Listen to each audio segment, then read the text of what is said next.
Sesaat lagi Anda akan mengikuti program Making Life Better bersama Paulus Wiratno.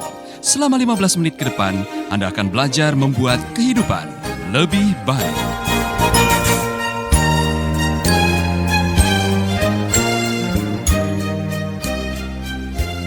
Berfirmanlah ya Tuhan, kami siap mendengar. Dan semua yang percaya mengatakan amin, amin. Shalom Bapak Ibu. Terima kasih Bapak Ibu Saudara yang menonton lewat Facebook Live dan juga yang mendengarkan lewat radio. Saya mau menyalami Anda semuanya. Kita harus bersyukur kalau pagi hari ini masih diberi kesempatan untuk mendengarkan kebenaran firman. Karena saya selalu mengulangi kalimat ini. The future you hold depend on the revelation you carry. Masa depanmu tergantung dari pewahyuan firman yang Anda terima. Semakin banyak firman yang menjadi rema, semakin hebat hidup Anda. Kalau boleh saya mengatakan, kualitas hidupmu tergantung dari keyakinanmu, keyakinan akan firman Tuhan. Dan pagi hari ini cukup istimewa karena kita sampai di Kejadian pasal 23. Jadi kalau Bapak Ibu mengikuti, saya berkhotbah dari pasal ke pasal. Dan saya belajar dari setiap pasal selalu ada pembelajaran yang luar biasa. Sampai di pasal yang ke-23 saya menemukan satu kenyataan yang membuat saya banyak merenung, saudara. Sarah hidup 127 tahun lamanya. Itulah umur Sarah. Kemudian matilah Sarah di Kiryat Arba, yaitu Hebron, di tanah Kanaan. Lalu Abraham datang meratapi dan menangisinya. Lalu Abraham datang meratapi dan menangisinya. Dalam terjemahan bahasa Inggris dibilang weeping. Weeping itu orang Jawa bilang nangis guguk. Tahu nangis guguk. Nangis sampai betul-betul bukan hanya nangis 1 menit, nangis berhari-hari. Mengapa Abraham menangis sampai seperti itu? Dan penafsir mengatakan bahwa dia serius dan dia tidak malu.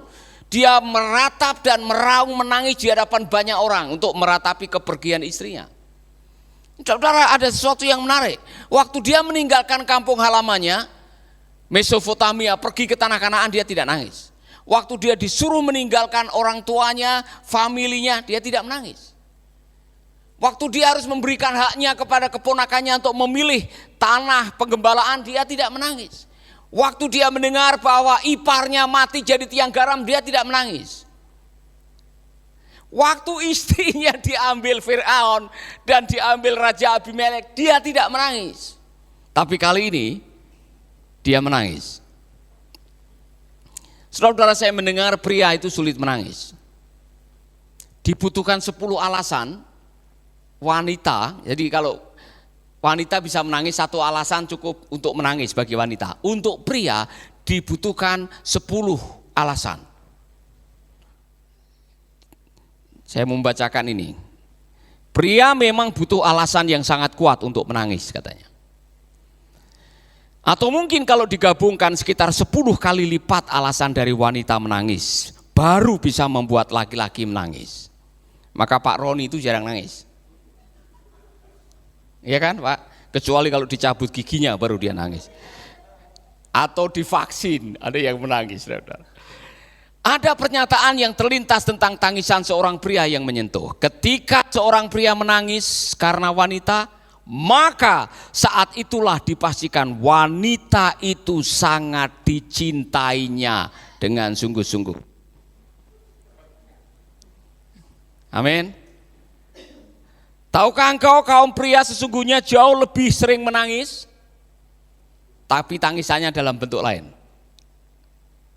Namun mereka menyembunyikan tangisannya di dalam kekuatan akalnya. Itulah mengapa Tuhan menyebut para pria pada pria terdapat 2 kali lipat akal seorang wanita. Dan itulah sebabnya mengapa tiada yang kau lihat melainkan ketegarannya. Dalam hatinya menangis, tapi dia tidak menangis. Pria menangis karena tanggung jawabnya di hadapan Tuhannya. Dia menjadi tonggak penyangga dalam rumah tangga, menjadi pengawal Tuhan bagi ibu, saudara perempuan, istri, dan anak-anaknya. Mengapa? Maka tangisan pun tidak pernah nampak di kening matanya. Tangis pria adalah pada keringat yang bercucuran demi menafkahi keluarganya. Tidak bisa kau lihat tangisan pada keluh kesah di lisannya. Pria menangis dalam letih dan lelahnya menjaga keluarganya dari kelaparan. Tidak dapat kau dengar tangisannya pada omelan-omelan di bibirnya. Pria menangis dalam tegak dan teguhnya dalam melindungi keluarganya dari terik matahari, deras hujan, serta dinginnya angin malam. Banyak sekali ini, saudara. Namun pria pun sungguh-sungguh menangis dengan air matanya di kesendiriannya, menyadari tanggung jawabnya yang besar di hadapan Tuhannya. Salut untuk para pria. Makanya pria jarang bawa tisu kemana-mana. Iya kan? Saudara, ada yang menarik. Iya kan? Sarah ini sangat menarik sekali. Maksudnya kisahnya menarik karena menurut penafsir di dalam seluruh Alkitab wanita yang kematiannya disebutkan umurnya hanya satu. Sarah.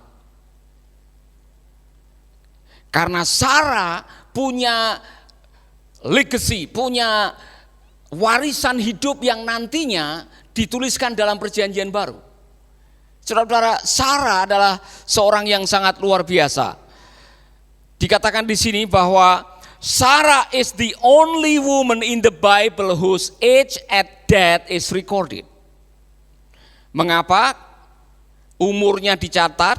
This give us some measure of how highly she is regarded in the Bible. Itu menunjukkan betapa luar biasanya dia dihargai di dalam Alkitab. Saya bisa memahami kenapa Abraham menangis.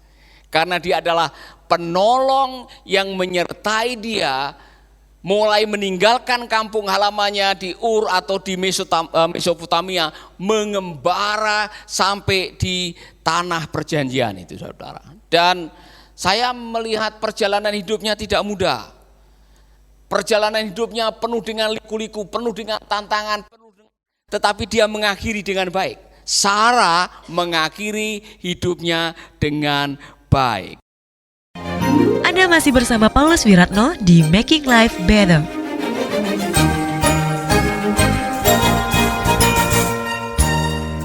Itulah sebabnya, saudara-saudara, Allah mengubah namanya. Dan perubahan namanya adalah nubuatan akhir hidupnya. Dari Sarai, my princess, menjadi Sarah, the princess. My princess adalah mungkin dia menjadi ratuku atau secara pribadi, my. Tetapi pada waktu dirubah oleh Tuhan menjadi the princess, maka dia menjadi milik umum. Maka nama Abraham dan Sarah itu masuk di agama Yahudi, di agama Islam, di agama Kristen, dan sampai hari ini masih menjadi berkat. Berapa banyak orang yang namanya pakai atau wanita yang pakai nama Sarah, iya kan? Saya belum ketemu ada orang yang memperkenalkan namamu siapa? Hagar. Banyak yang namanya Sarah atau Abraham, ya kan? Tidak ada yang namanya jarang yang namanya Lot, tapi Abraham lebih terkenal. Nah, saudara-saudara, saking terkenalnya Sarah ini sampai di dalam perjanjian baru reputasinya seperti ini. Mengapa Sarah akhirnya betul-betul mewarisi atau mewariskan legacy? Di dalam kitab perjanjian baru dikatakan, perhiasanmu janganlah secara lahiriah, yaitu dengan mengepang-epang rambut, memakai perhiasan emas, atau dengan mengenakan pakaian yang indah-indah. Tetapi perhiasanmu ialah manusia batiniah yang tersembunyi dengan perhiasan yang tidak binasa, yang berasal dari roh yang lemah lembut dan tentram, yang sangat berharga di mata Allah. Sebab demikianlah caranya perempuan-perempuan kudus dahulu berdandan, yaitu perempuan-perempuan yang menaruh harapannya kepada Allah.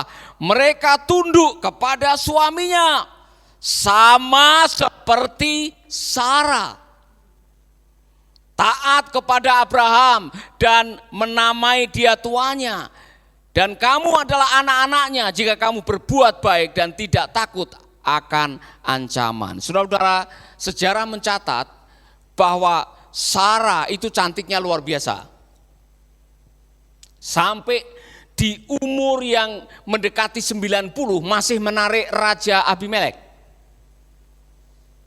Ada banyak yang mengatakan bahwa Sarah punya kecantikan itu tidak bisa ditutupi. Makanya Abraham mengatakan karena istrinya cantik akan jadi godaan bagi banyak orang. Bilang ya, kamu adalah saudariku. Jangan bilang kalau kamu istriku. Kalau kamu bilang bahwa kamu adalah istriku, nanti saya akan dibunuh, saya akan mati gara-gara kecantikanmu ini. Saudara-saudara, kecantikan Sarah dibicarakan di dalam perjanjian baru. Karena apa? Saya mohon maaf ya, waktu itu belum ada pedicure, manicure, belum ada salon untuk kecantikan, belum ada.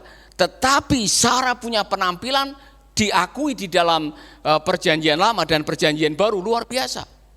Bahkan sampai tua. Sarah umur 127 tahun tanpa menggunakan obat pelangsing, saudara-saudara. Kecantikannya luar biasa. Nah, kecantikan itu yang membuat akhirnya itu dibicarakan. Nah, yang saya masukkan di sini, tidak salah Tuhan menyebut dia the princess. Dan pada waktu Sarah meninggal, Abraham menangis. Pelajarannya bagi kita seperti ini. Saudara-saudara,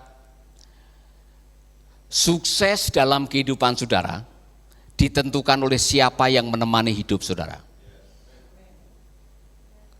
Abraham bisa mengakhiri dengan baik. Dia masih melanjutkan umurnya sampai beberapa tahun setelah anaknya menikah. Tetapi saudara-saudara, Abraham menyadari bahwa perjalanan menjalani rencana Tuhan sampai di tempat di mana Tuhan sudah menetapkan adalah sebuah perjalanan sukses yang tidak bisa dipisahkan dari teman hidup yang menemani. Jadi istri-istri dengar baik-baik. Alkitab mengatakan bahwa Allah telah menempatkan seorang wanita sebagai penolong. Bukan perongrong. Penolong. Karena apa?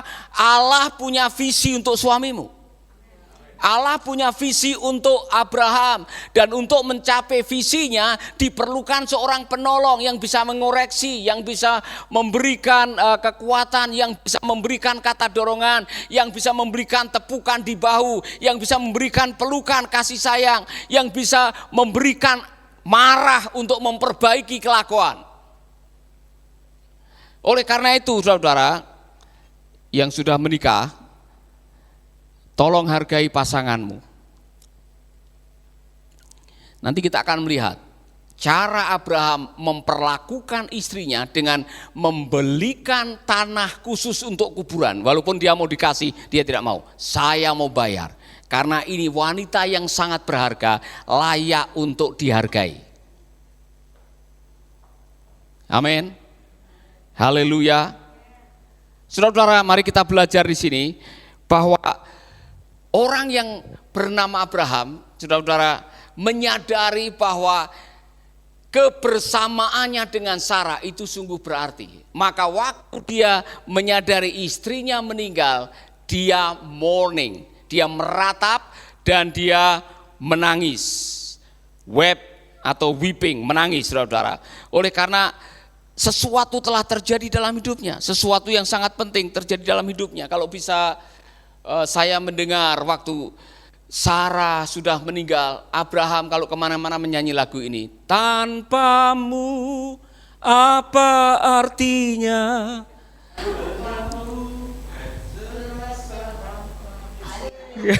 Terus gairah.